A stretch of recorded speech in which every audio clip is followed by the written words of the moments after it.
Assalomu alaykum, hurmatli ijtimoiy tarmoq foydalanuvchilari. Bugun biz sizlar bilan To'raqo'rg'on tumani markazida joylashgan Sobirjon Hayitov rahbarlik qilayotgan 9-sonli bolalar musiqa va san'at maktabi ijodiy faoliyati bilan yaqindan tanishamiz. Bu maktabda hozirgi kunda san'atning 14 yo'nalishini 12 ta yo'nalishi bo'yicha faoliyat olib borilmoqda. Har bir yo'nalish bo'yicha yoshlarga musiqa va san'at sirlarini yetuk mutaxassis o'qituvchilarimiz, ustozlarimiz tomonidan o'rgatib kelinmoqda. Maktabdagi yo'nalishlardan biri an'anaviy xonandalik bo'limi. Demak, an'anaviy xonandalik bo'limida hozirgi kunda 30 dan ziyod yoshlarimiz mumtoz musiqamiz, mumtoz ijrolarimizni, an'anaviy san'atimizni sirlarini o'rganib kelishmoqda. Bugun bevosita ana shu maktabimizni an'anaviy xonandalik bo'limida tahsil olayotgan jajji farzandlarimiz, musiqa maktabimizni, o'sha bo'limimizni 1-, 2-, 3-sinfda o'qiyotgan bolajonlarimiz bilan birgalikda sizlarni xushnud etish uchun to'plandik. Gapimning isboti hozir bolajonlarimiz ijrosida ajoyib bir ansambl sinfidan tayyorlagan qo'shiqlarni tinglasaydi, keyin yana suhbatimizni davom ettirsak.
Hozirgi kunda milliy san'atimizga, mumtoz asarlarimizni ijrosiga juda katta e'tibor berilmoqda.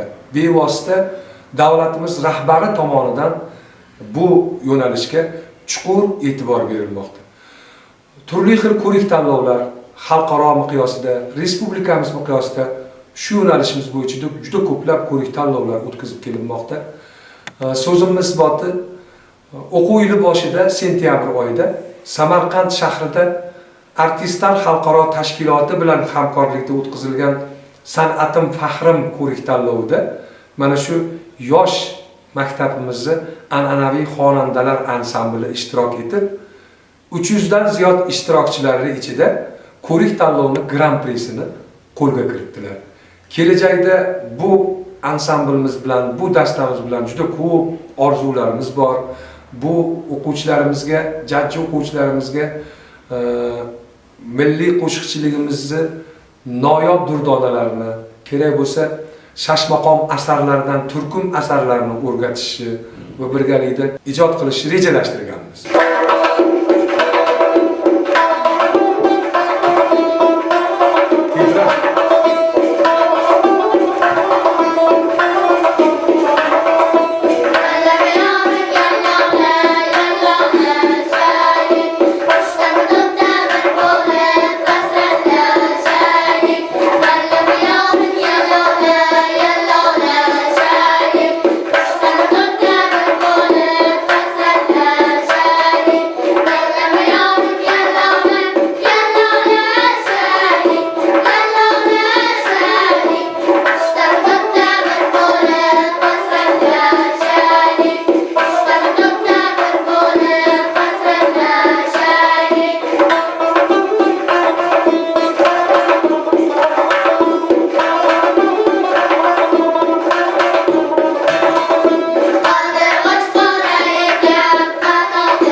Aziz do'stlar, hurmatli kuzatuvchilar, bugundan boshlab maktabimizda mavjud 12 yo'nalish bo'yicha ustozlarimiz hamda o'quvchilarimizni ijodiy faoliyatini sizlarga yoritib boramiz.